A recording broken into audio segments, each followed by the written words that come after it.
our high-fidelity tape still delivers high fidelity.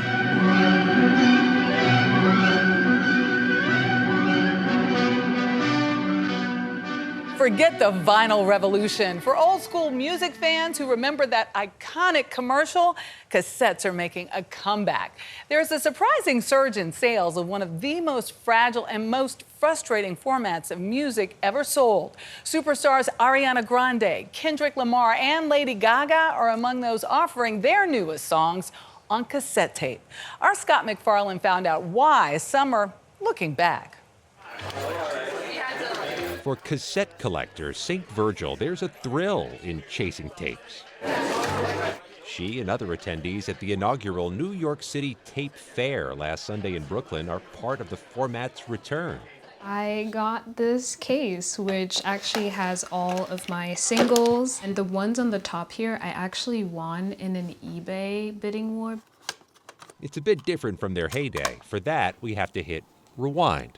Yves Mondesay is a hip-hop DJ in New York. The best thing a label could put out. His stage name is DJ Who Kid. Nobody dares get on those beats. But he has arguably one of the greatest nicknames in music, the Mixtape King. It's a cool title because of, I'm part of like the DNA of that process. When you were young, when we were young, did you listen to the radio and hit That's the record button? Oh man, I was like, first of all, I don't even remember having a TV. The Mixtape King eventually took it to a different level. This is not a mixtape. This is a revolution. He prodigiously made tapes in the 80s and sold them on the underground market, using that success to launch his radio career. We burned like, 15,000 tapes, cassette tapes. It was more like an adrenaline rush when you drop the tape and then all the artists are like looking for you. I would just like wait, probably like 2, 3 in the morning, where I know Jay-Z blocked out the studio from 12 to 5. Everybody comes out. This is where I go in now. Pay the production guy or the sound guy or whatever, and he gives me the whole session. Before Spotify, Pandora, and iTunes, cassettes dominated. At home, fans curated their own mixes on 90-minute blank tapes. Now, the making of a good compilation tape is a very subtle art. Black Flag, Dead Kennedys, Circle Jerks, any of the bands who really made a mark, they were releasing it on cassette. Author and former music journalist Stephen Blush covered the emergence of punk music and other genres in the 1980s for top music magazines. We caught up with Blush at Academy Records in Brooklyn. If you were a punk act coming up here in the 80s, you're doing your own stuff on cassette to get the job. Correct. I feel that the explosion of musical acts connects directly to the rise of cassette culture. But tapes were so fragile and fickle, so reliably unreliable, the format died quickly in the 90s as sturdier CDs took charge. But at record stores like this one, there are signs of a cassette rebirth. There's nothing digital here. No, there's nothing digital here. Co-owner Corey Fireman has them priced between a few bucks and $20 for rarer material.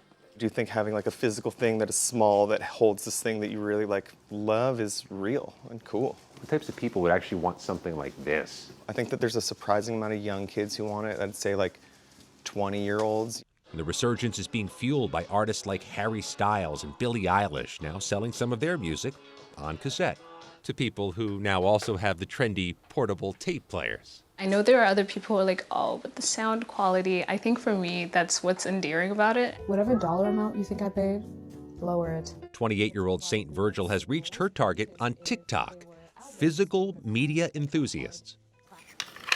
Virgil, who inherited her late father's tape collection at 16, is in the hobby for a few reasons.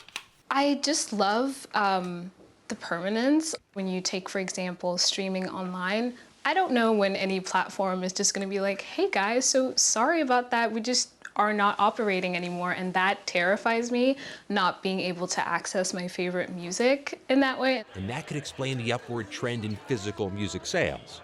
The Recording Industry Association of America reported $2 billion in physical revenues last year, still mostly from vinyl and CDs, but that's up 5% from the year prior. But it's not just about access to music. Chunks of American culture and history were recorded only on cassettes. have a significant audiovisual collection. At the Smithsonian Libraries and Archives in Washington, Allison Reppert Gerber heads a team of preservationists digitizing tens of thousands of historic cassettes, hoping to eventually make them publicly available. So here you can see that we have a couple of compact audio cassette tapes, but we also have lots of other formats in here, and this is very typical of the types of collections that we get. Unidentified scholar. And so this comes back to the problem of knowing what is on tapes. Part of audiovisual preservation, a huge part of it is discovery. The other huge part? It's the race against time as tapes degrade and tape decks reach obsolescence. From historic speeches, survival itself was enough of a problem, to one-of-a-kind folk performances. Conservator Dave Walker showed us the preservation process.